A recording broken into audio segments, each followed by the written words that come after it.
जानती हूँ ये मेरी शादी किसी भी घर में क्यों करवाना चाहता है। अरे, कैसी बात कर रही है बहन?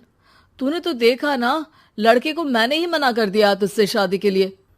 जिसने लड़का बताया था उसने उसकी बहुत तारीफ की थी। बात आई गई हो जाती है, लेकिन सृष्टि का मन शांत नहीं होता। क्या करूं, कुछ समझ में नहीं आ रहा।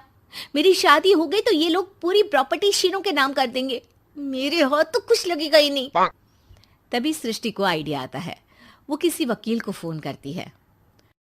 जी देखिए, अगर आपके मम्मी पापा का तलाक हो जाता है तो आपके पिता की आधी प्रॉपर्टी आपकी माँ के नाम हो जाएगी। फिर उसे वो किसी को भी दे सकती है। सृष्टि अब माँ को बेटे के खिलाफ भरती है। माँ, शीनू पर नजर रखा करो। वो जिस लड़की के प्यार में है ना, वो शादीशुदा है। यहाँ आएगी, सारा पैसा, रुपया, जमीन, जायदाद सब हड़प लेगी। पापा का भी हाल तुमसे छुपा नहीं है। ऐसा ना हो कि मैं और आप एक दिन सड़क पर भीख मांगे। हे भगवान, मैं तो जीते जी मर जाऊंगी अगर ऐसा हो गया तो। ऐसा हो गया नहीं माँ, ऐसा ही होगा। अभी समय है, आगे का सोच लो। मैं तो कहती हूँ पापा से आधी प्रॉपर्टी लेकर अलग हो जाओ। पापा की आधी प्रॉपर्टी भी हम लोगों को अगर मिल जाती है ना, तो अगले 7 जन्म सफल समझो। बेचारी माँ बेटी के कहने पर पति से तलाक लेकर अलग हो जाती है। सृष्टि अब पैसों से गाड़ी और अपने दूसरे महंगे शौक पूरे करने लगी। उसके दोस्त भी उसके पैसे इस्तेमाल करते। सृष्टि, कल तुम कहाँ थी?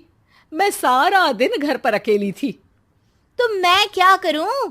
मैंने ठेका तो नहीं लिया है ना तुम्हें संभालने का। माँ को सृष्टि से ये उम्मीद नहीं थी। वो बैठकर रोने लगती है। वहीं उसका पति यानी कि सृष्टि के पिता आ जाते हैं। मैं जानता था कि तुम्हारा यही हाल होगा, तो आपने मुझे रोका क्यों नहीं? मैं रोकता तो तुम रुकती क्या?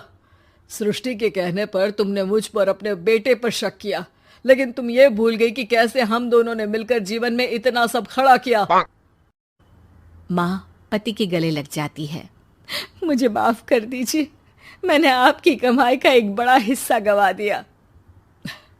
कोई बात नहीं, तुम साथ हो तो मैं ऐसी 7 प्रॉपर्टी खड़ी कर दूंगा। तभी वहां सृष्टि आ जाती है रोते हुए। माँ, मयंक ने मुझे छोड़ दिया। वो बोल रहा था जब तक मेरे पास पैसे थे तब तक ही वो मेरे साथ था। पापा, माँ, मुझे माफ कर दीजिए।